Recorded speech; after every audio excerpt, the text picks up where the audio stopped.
Hello students, welcome to Legacy IAS Academy. So in this particular video, we are going to discuss about Turkish Songar drone. It is these drones which Pakistan seem to have used in attacking across the India's border. So let us try to understand what kind of capabilities these drones have, because as it is rightly said by a Chinese scholar Sun Tzu, that you should know your enemy better if you want to have advantage in the battlefield. So let us try to understand that what are the drones that Pakistanis are using. So first of all, if you look at the press conference that was held by the Indian officials, they have stated that Pakistan has attempted drone incursion on the nights of both 8th and 9th of May as a result of Operation Sindoor, which was carried out in a clinical precision by the Indian Armed Forces to decimate the terror infrastructure that Pakistan has been running for a long period of time.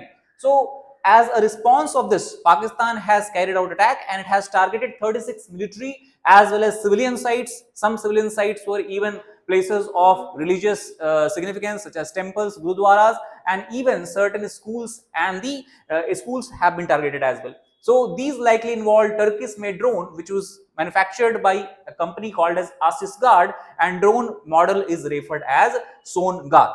So Colonel Sophia Qureshi and Wing Commander Vyomika Singh, while giving the press conference, has said to the media that a forensic examination of the drone debris is currently underway. Preliminary reports indicate that the drones are Turkish-made Asisguard Songar models. Now, apart from this, also during the press conference, it has been highlighted that we brought down these drones using both kinetic as well as non-kinetic weapons. So the likely objective, as described by the security officers, is that Pakistan was testing the air defense system, that whether or what kind of response air defense system will give against the drone attack as such. So the large purpose of this drone attack was not largely or mainly to cause damage or casualties, but it seemed it was largely to gather intelligence, because generally if you want to wage a war, first of all you gather or garner intelligence, and after that you send a second wave attack. So that is what many experts argue that Pakistan seems to be preparing for.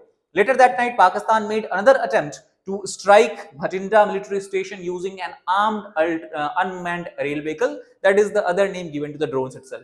Indian air defense system responded swiftly, bringing down the majority of these drones before they could inflict significant damage. So this has been largely stated by the officials of India during the press conference that was held. So let us try to understand about this drone. Now, as discussed, the drone was designed and manufactured by a Turkey-based defense company. The defense company is called as Asisguard, as you can see from this particular picture itself. Now, this company was largely involved in the construction or manufacturing of Songar drone, and it is not a very new drone. It was first of all launched in the April 2019 and was delivered to the Turkish Armed Forces after successful completion of their testing in the month of February 2020. Now, they are Turkey's first indigenous armed drones as such. This is also many experts believe in. Now, apart from that, also we try to look at the specifications of this drone to understand what kind of capabilities these drones have. We can see that if you calculate first of all the diameter, that is from rotor to rotor, as you can see the drone has rotors on two sides, east what you can call as right and left. So if you measure this entire diameter, this length, it comes out to be about 140 centimeters as such. The maximum takeoff weight that can carry during the operation is 45 kg. That means it can carry guns, it can carry grenades, it can carry explosive as well if it has to act like a suicide drone. Second, it has the ability to perform 35 minutes of duty without any kind of payload as such. The portable unmanned aerial system broadcast real-time video, because if you look at the drone here in the bottom part, you can see it is basically installed with a camera. A camera is installed here, and this camera is sending real-time information, broadcast real-time video while operating within a circle or radius of up to 5 km. As far as the height up to which drone can go, it seems that it can go or fly up to a height of 3 kilometers, that is 3000 meters from the sea level, and above ground it can fly as low as 300 meters as well. Now, because of the capability, the drone is used, or drone can be used both during the daytime as well as night time. Now, as far as the Pakistan's attack is concerned, largely it has concentrated and carried out attack during the night time after 8 to 9 p.m. as such. Now, if you talk about the surveillance features of the drone, as you can see from here, it has two types of camera. One camera that is installed for largely surveillance purposes and exploration purposes, while another camera is also mounted on the gun, as you can see from here. So primary and secondary cameras are being used here. Now interestingly, the drone can use both kind of navigation system, that is GPS, largely US based system, that is general positioning system, and then we have the GLONASS system, that is alternative of GPS. So on both these systems, both these navigation system, the drone can work and fly. It comes with autonomous and manual flight control modes. What it means, that either it can be left to fly by itself after setting a target or after setting a particular flight path, or it can be controlled manually also through a remote as well. Apart from that, it also comprises features such as returning home. For example, if it loses contact with the with its remote controller, in that case it is automatically designed to return to the base, return to the home from where the drone has been launched as such. Now let us try to understand about the variants of the drone. When you're talking about the Songar drone, it is not only one kind of drone. Rather, if you look at the website of the company which has designed this drone, total 4 major type of drone is being used here. For example, first is called as Songar 5.56 into 45 assault rifle. Now, what does it mean? It basically means that the drone uses a standard cartridge of 5.56 into 45 This is a standard cartridge which is used by all the NATO military members, and as you know that Turkey is the member of NATO, that is why its cartridge is also designed taking that into consideration as such. Second, the guns that are mounted in the drone are given the capability of recoil force damping mechanism. That means when a gun is fired, the recoil that a drone experiences, that can be dampened, that can be reduced, that can be minimized, so that the drone can be effective over a long duration of time and it can carry out many such kind of attack as well.